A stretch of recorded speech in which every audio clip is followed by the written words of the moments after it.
Olá, meus queridos. Muito bem, amigos. Agora vamos, nesse momento, falar sobre zoologia, o estudo dos animais. Ok? Muito bem, está dentro do nosso programa. E para iniciar o nosso programa de zoologia, toda vez que eu vou entrar em zoologia, eu faço duas aulas, eu faço duas aulas preliminares. Uma eu vou falar sobre classificação, taxonomia, ok? Para a gente entender as regras de, e nomenclaturas de sistemática de classificação, para a gente entender a árvore genealógica, a árvore evolutiva, para nós entendermos, né, qual é a origem de cada grupo. Então, a primeira aula é de classificação e sistemática. Tudo bem? Ok? Muito bem. A segunda aula, nós falamos sobre as características gerais dos animais, a origem embrionária deles, nós falamos da simetria, ok? Muito bem, então a primeira aula agora, vamos falar sobre a taxonomia, perfeito? Eu começo aqui com vocês. Então vamos lá. Coloca eu aqui em cima. Vamos nessa? Muito bem. Galerinha, aqui, né?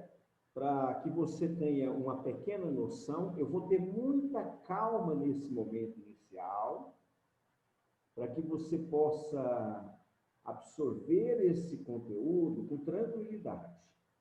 Muito bem. Galera, presta atenção. Vou pegar aqui a minha caneta mágica. Aqui, eu vou fazer uma seta assim, ó. Olha lá. Tá vendo essa seta aqui? Eu vou colocar essa seta para baixo e colocarei a seta para cima. Presta atenção. Nesse sentido aqui, ó, a seta tem um significado. No sentido inverso, ela tem outro significado. Certinho? Aqui ficou meio apagado, mas presta atenção. À medida que você aproxima da espécie, olha lá, ó, à medida que você desce e aproxima da espécie, classe, ordem, família, gênero e espécie, o grau de parentesco aumenta. O grau de parentesco aumenta, ok? Agora, olha a outra seta aqui, ó. À medida que você distancia da espécie, o grau de parentesco diminui. Então, eu peguei uma questão que caiu recentemente no vestibular, que ela falava assim, ó, dois animais que possuem o mesmo gênero têm maior grau de parentesco em relação a dois animais que têm a mesma classe. Verdadeiro. O que eu te falei? Quanto mais perto da espécie, maior o grau de parentesco, maior a semelhança. Beleza? Muito bem, grava isso, e daqui um pouquinho nós vamos falar um pouquinho mais sobre esse aspecto, tá bom? Galera, no século XVIII, o sueco Carl von Linné, popularizado como Linneu, esse cara aqui, ele vai propor, certo? Regras de classificações, de taxonomia. Muito bem. Por quê? Porque antigamente, você ia estudar um animal, no Brasil ele tinha um nome, na Austrália ele tinha outro, a coisa era bagunçada. O nome do animal era grande. Cada um achava, encontrava e dava o nome. Então, o Linneu ele vai propor uma regra de classificar os seres. Essa regra de classificar, ele chamou de taxon. Isto é uma unidade de classificação hierárquica. Tudo bem? Bom, só que na época de Linneu,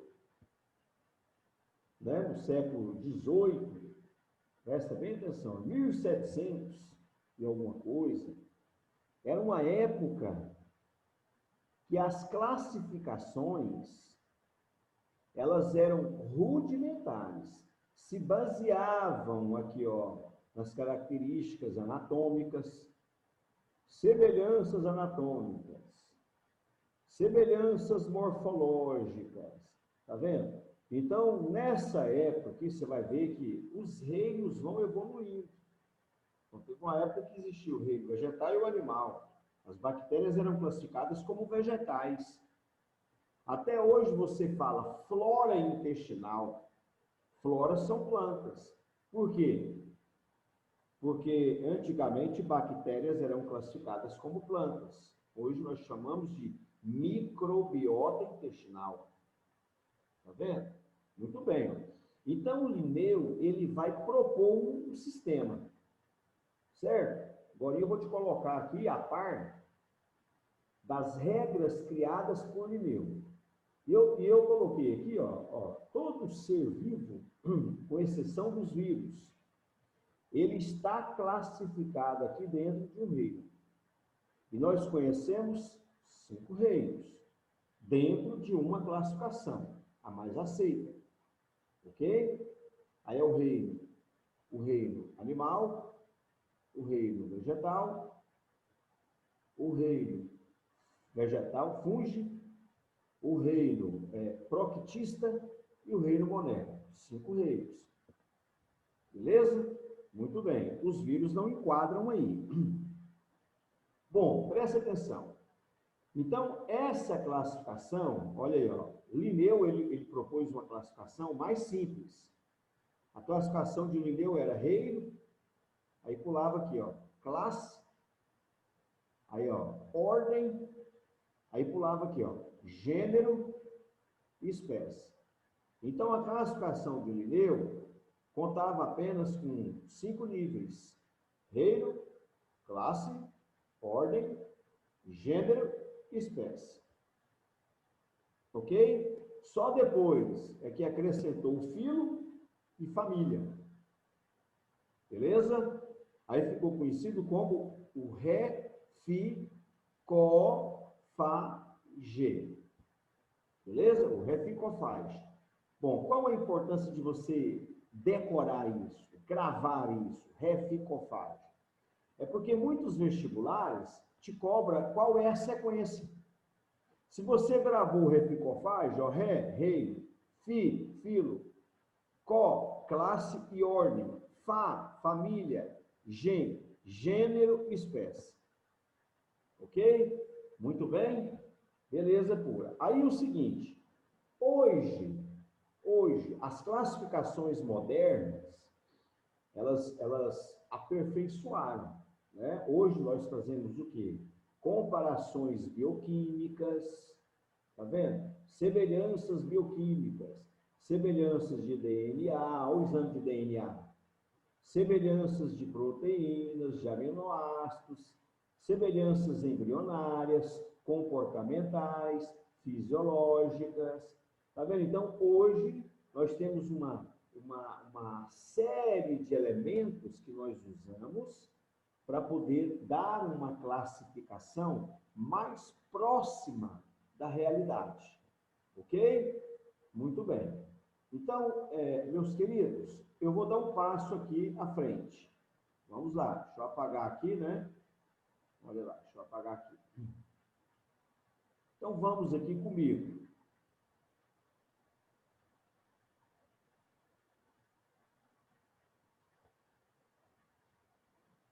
Aqui, para você ter uma ideia, né? Eu coloquei aquela seta e falei, ó, quanto mais você aproxima da espécie, maior o grau de parentesco, maior a semelhança. Muito bem. Então, vamos analisar aqui, ó. Olha bem aqui, ó. Ao lado temos um exemplo da classificação do gato doméstico. O gato doméstico, o nome científico dele é Felis catus. Está aqui, ó. Felis catus. Ok? Muito bem. Ó. Qual é o gênero? Felis. Qual é a espécie? Felis catus. O nome de uma espécie é uma nomenclatura binomial. Logo, logo eu vou te dar essa teoria, nomenclatura binomial. Toda espécie são dois nomes, tá? Falou espécie, dois nomes. Se tiver mais de dois, não é espécie. Espécie, somente dois. Muito bem, então tá aqui, ó, Felis catus. Mas olha só, à medida que você vai subindo, olha lá, gênero, aí você já tem dois animais aqui, ó, com o mesmo gênero, o gato, gatinho doméstico, mas já tem um outro aqui, ó, né, já tem uma panterinha aqui, ó, certo? Aí família, já tem 3 animais aqui, ó, na mesma família. Aí, ó, a ordem carnívora, já tem vários animais aqui na ordem carnívora, olha lá. Agora a classe mamália, olha os mamíferos aqui, ó. Tá vendo aqui? Vários grupos mamíferos aqui, ó, tá vendo? Aí vem o filo, cordata, animais que têm ossos, né? Cordata, animais que têm aquela notocorda, beleza? A definição correta, cordata são os animais que têm a notocorda, tudo bem? Aí já tem aqui, ó, o tanto de cordados aqui, ó, beleza? Muito bem, ó. E aqui em cima o reino animal. Aí, ó, reino animal, aqui você tem, ó, o gato, né? Aqui você tem um caracol, um molusco, a libélula, um inseto, uma ave. Aqui temos aqui uma artrópoda, outra artrópoda aqui, ó. Aí um mamífero aqui, tá vendo aqui, ó? Aqui, outro aqui, ó, tá vendo aqui? Um cão. Aqui outro mamífero, outro mamífero, outro mamífero, outro mamífero, e aqui um peixe. Tá vendo então? Então, quanto mais você aproxima da espécie, aumenta a semelhança e o grau de parentesco. Tudo bem? Beleza, vamos dar mais um passo para essa pirâmide aqui ficar mais tranquila na sua cabeça. Então, vamos lá. Presta atenção. Eu peguei 2 animais aqui, ó, para a gente analisar. Eu peguei a hiena, né, o nome popular hiena, e peguei a ema. Ok? Então tá aqui o nome científico da hiena. Crocuta crocuta. Muito bem, são 2 nomes. Beleza? São 2 nomes, é o nome da espécie. Espécie, nomenclatura binominal. Ok? Muito bem, agora olha que massa. O primeiro nome é o gênero. Certo? O gênero. O primeiro sempre é o gênero e vai ter sempre a letra inicial maiúscula. Tá vendo? Muito bem. A espécie, o segundo nome, a inicial é minúscula, mas pode ser maiúscula quando se tratar de um nome próprio. Tá bom? Pode. Se você tiver dúvida, coloca sempre com a inicial minúscula, o segundo nome. Tudo bem? Aí veja bem, ó, o primeiro nome, olha a regra aqui da nomenclatura. Ó, primeiro, há 2 palavras, geralmente em latim, porque latim é uma língua morta, isso aqui nunca vai mudar esse nome. Certinho? Então, o Linneu ele propôs escrever os nomes em latim, porque é uma língua morta. Agora aqui, ó, a espécie, o primeiro nome dela chama-se epíteto genérico. Epíteto genérico. Popularmente é o gênero. Tudo bem? Muito bem. A segunda é o epíteto específico. Presta atenção, não é a espécie. A espécie, olha aqui a seta aqui, tá vendo aqui, ó? Cadê minha caneta? Olha ali, ó. Para ser espécie tem que ser o quê? Fala para mim, os 2. Aqui, ó. Para ser espécie tem que ser os 2. Olha lá, ó. Crocuta, crocuta. A espécie é os 2. Tudo bem? Agora o primeiro é o epíteto genérico ou epíteto gênero. A segunda é o epíteto específico. Então, o crocuta aqui, ó, minúsculo, não é o nome da espécie. O nome da espécie é crocuta crocuta. Beleza? Muito bem. Agora vem cá. Presta atenção. Como é que escreve? O epíteto genérico inicia-se com a letra maiúscula. O epíteto específico inicia-se com a letra minúscula. Tudo bem? Agora não pode esquecer, em caso de nome próprio, Trypanosoma cruzi. Olha lá. O cruzi pode ser maiúsculo, porque se deriva, né, do nome do autor que descobriu o ciclo, Oswaldo Cruz. Então pode ser escrito também com a inicial maiúscula. Mas se você não tiver certeza disso, você coloca com a inicial minúscula, minúscula, você nunca vai errar. Tudo bem? Agora olha para cá. Ei, bagunçou. Olha a Ema. Tem 3 nomes, ó. Primeiro, segundo, terceiro. E aí, você falou que não é o nome científico? Não. O nome científico, o nome da espécie, ele é apenas o quê? Com 2 nomes. O nome da Ema, o nome científico da Ema, né? O nome da espécie, perdão, tá? O nome da espécie é Rhea americana, só o primeiro nome. Tudo bem? Isso aqui, ó, é o nome da espécie. Rhea americana. Tá vendo aí, ó? É uma nomenclatura binominal. Epíteto genérico e epíteto específico. Ué, Ed, mas aqui tem 3 nomes. Então, fica atento. Quando tiver 3 nomes, pode ser 2 coisas. Ou é uma subespécie, ou é um subgênero. Como que eu vou saber? Grava que é fácil. Quando os 2 nomes, olha lá, o primeiro, inicial maiúscula, então é o gênero. O outro, minúscula, e o outro, minúscula, então o segundo é o epíteto específico. E o terceiro, minúsculo, é o epíteto subespecífico. Então, quando tiver uma nomenclatura trinominal, ou ela é subespécie, ou é subgênero. Se os 2, o epíteto específico for minúsculo e o epíteto subespecífico for minúsculo, então eu estou falando de subespécie. Agora, olha aqui, ó.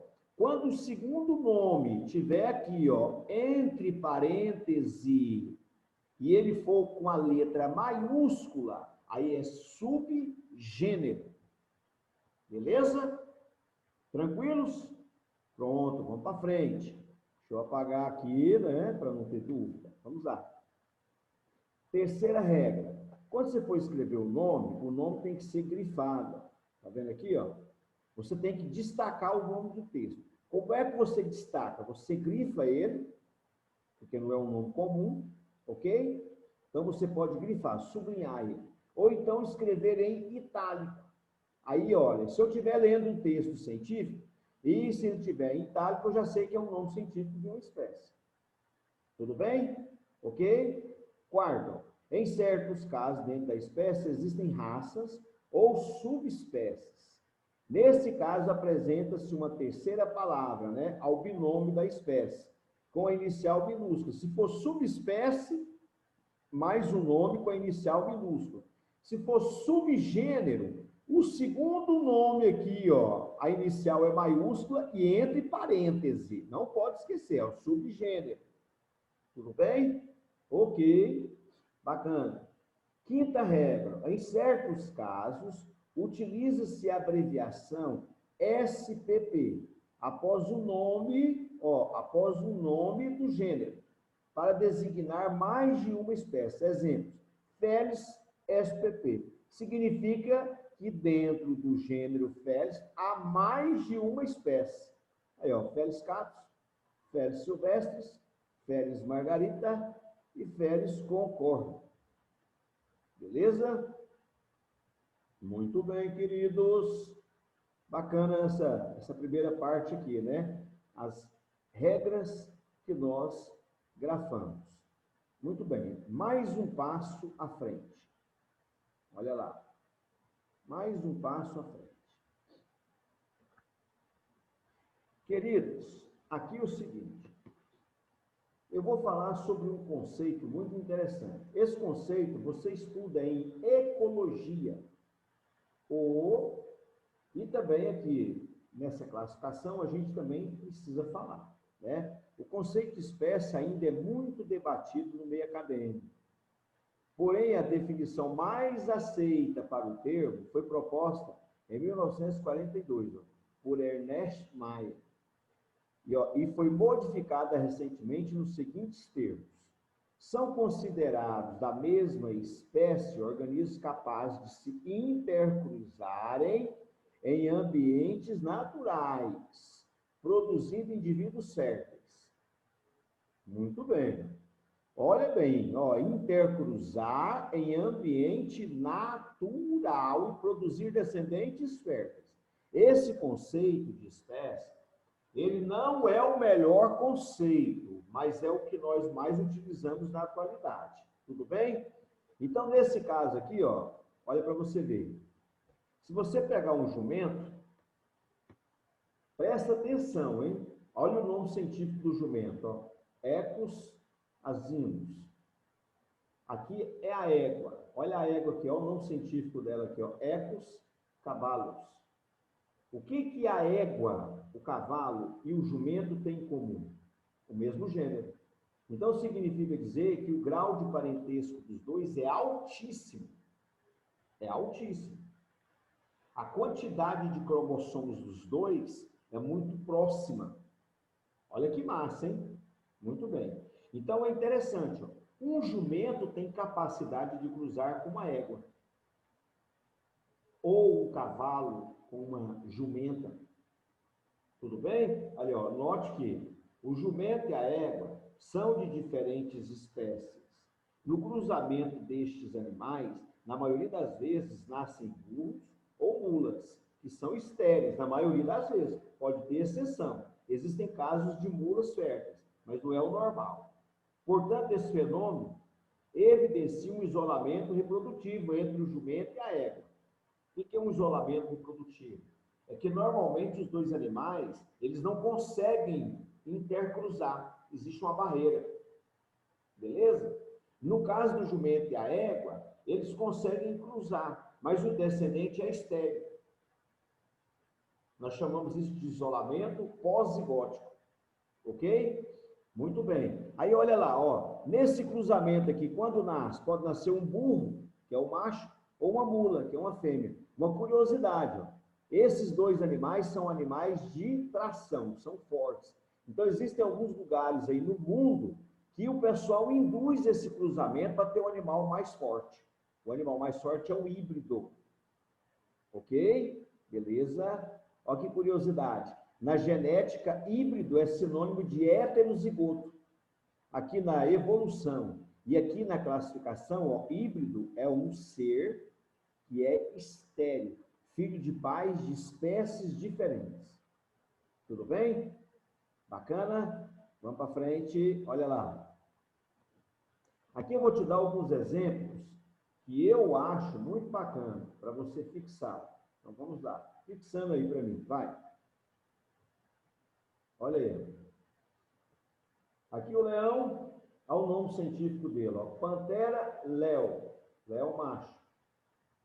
Olha o tigre, Panthera tigris, beleza? Tigre fêmea.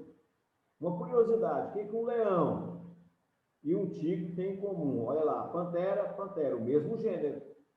São espécies diferentes, mas têm em comum o mesmo gênero. Ok? Beleza?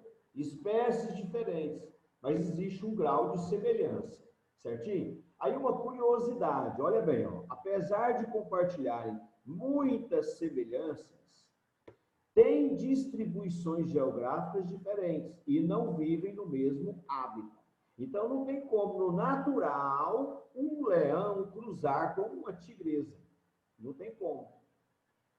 Beleza? Ou um tigre cruzar com a leoa. Não tem como. Porque o habitat deles corresponde a um habitat diferente. Só que, presta atenção, ó. Olha lá, em cativeiro, né? Já conseguiu fazer isso. E nasceu o famoso que, ó, ligre. O ligre é um híbrido, também era chamado de tigrão, certo? Ó, mas uma curiosidade, porque o nome, olha lá, o maior felino do mundo, por 3,3 metros. É o híbrido dos dois, conseguido em cativeiro. Tudo bem? Massa essa informação, né? É bom que você vai fixando aí, hein? Bom, agora preste atenção. Nesse momento, eu gostaria de entrar num assunto que mexe e vira, vem nos vestibulares. Questões relacionadas à árvore filogenética. Por exemplo, Essa árvore filogenética aqui, ó, do lado direito, né? Tá vendo aqui? Essa árvore filogenética aqui, ó, caiu no Enem. Caiu no Enem. Beleza? Muito bem, ó. Então, vamos falar sobre as duas. A primeira coisa, ó, os cientistas costumam utilizar esquemas gráficos denominados de quê? Cladogramas ou filogenias.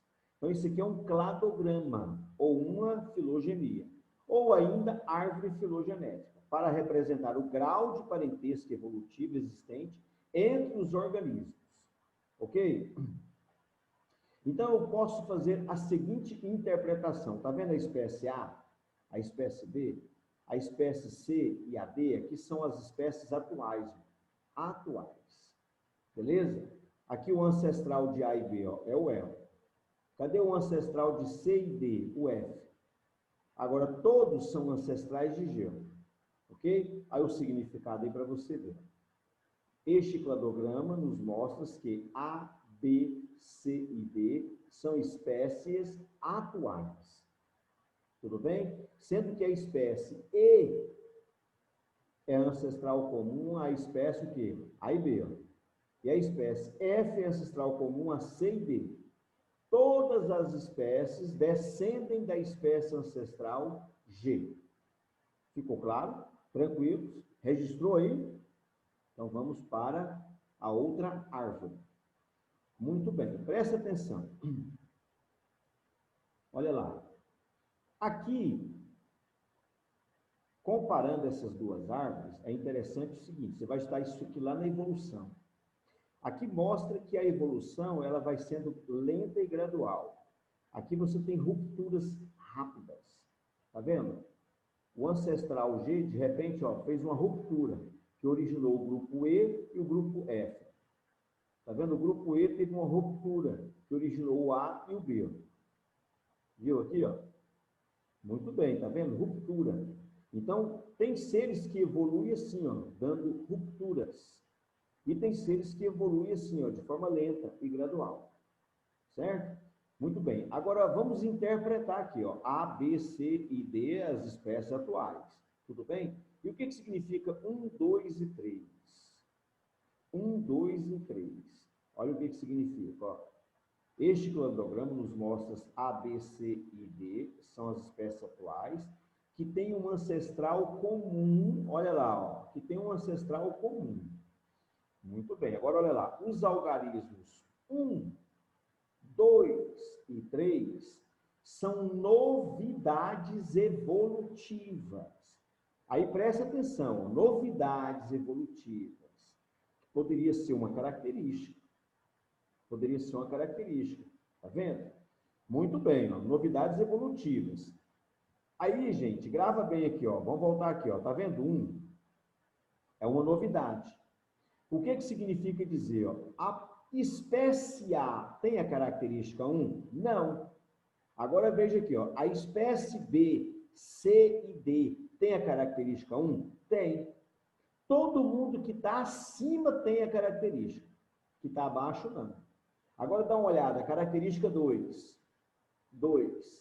A espécie A tem a característica 2? Não. A espécie B tem a característica 2? Não. Agora aqui, ó, acima de 2, a espécie C e a espécie D tem a característica 2. Percebeu?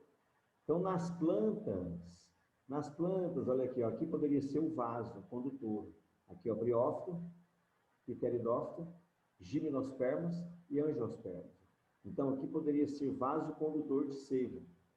Aqui poderia ser semente. E aqui poderia ser flores e frutos.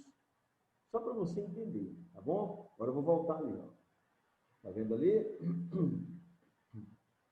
Gravou? Registrou aí? Tranquilos? Vamos lá. Bom, agora presta atenção. Vamos seguir aqui comigo. Peguei os animais e vamos interpretar. Olha lá. Aqui eu peguei a planária. Peguei a planária, é um platelminto, um animal de corpo achatado. Aí deu mais um saltinho na evolução, ó, veio a lombriga, o nematelminto, animal de corpo cilíndrico, beleza? Mais um salto na evolução, vê um poliqueto, um anelídeo, parente da minhoca, beleza? Da sanguessuga. Mais um aqui, ó, aí vem a formiga aqui, ó, um artrópoda, ok? Então, ó, 1, 2, 3, 4 grupos. 4 grupos, olha aqui, ó. Primeiro, analisando aqui, ó, tubo digestório incompleto. A planária tem, os demais não têm.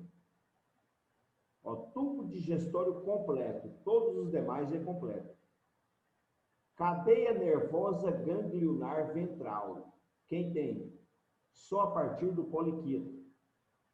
Exoesqueleto de quitina. Quem tem? Só a formiga, ó, os artrópodes.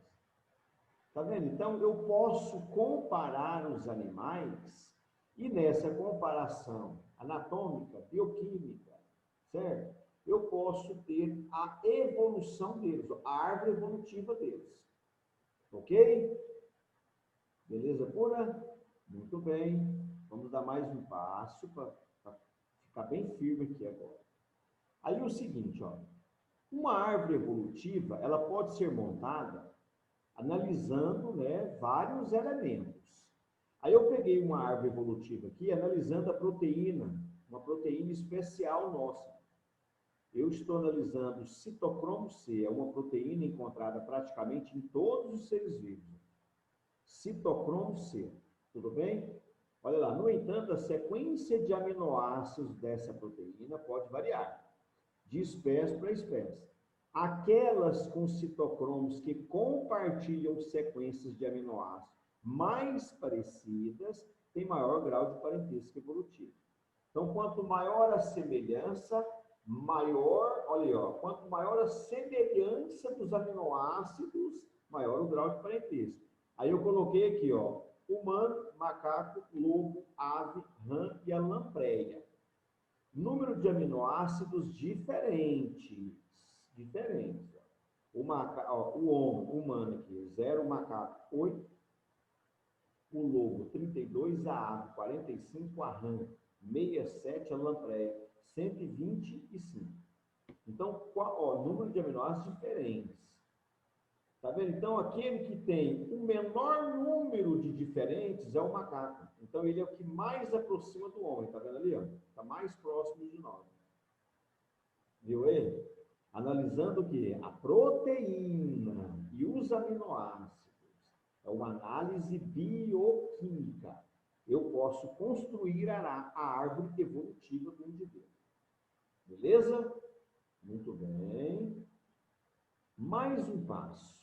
Aqui o seguinte, queridos. Lá no início eu falei, e eu achei bom colocar isso aqui para vocês. Eu falei assim, galera, existe uma classificação com 5 reinos, certinho? Mas já existiu classificação com 2 reinos, com 3, ela veio evoluindo, certo? Então eu quero destacar isso aqui com vocês. O vestibular cobra isso aqui da gente, ó.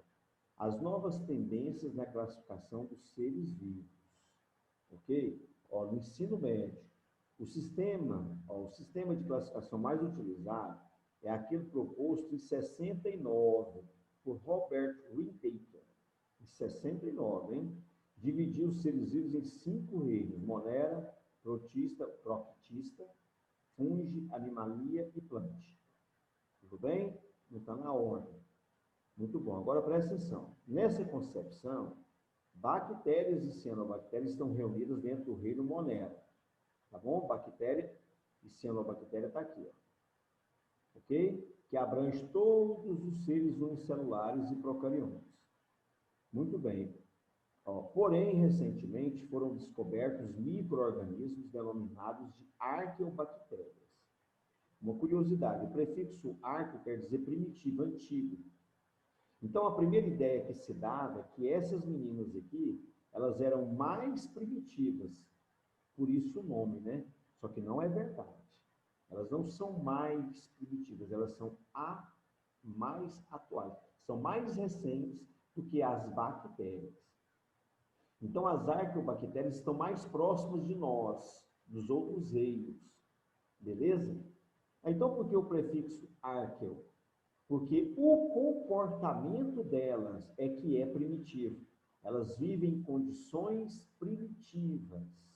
Vivem nos meios ácidos, nos meios quentes, tá vendo? Então, a condição de vida delas é que é primitiva.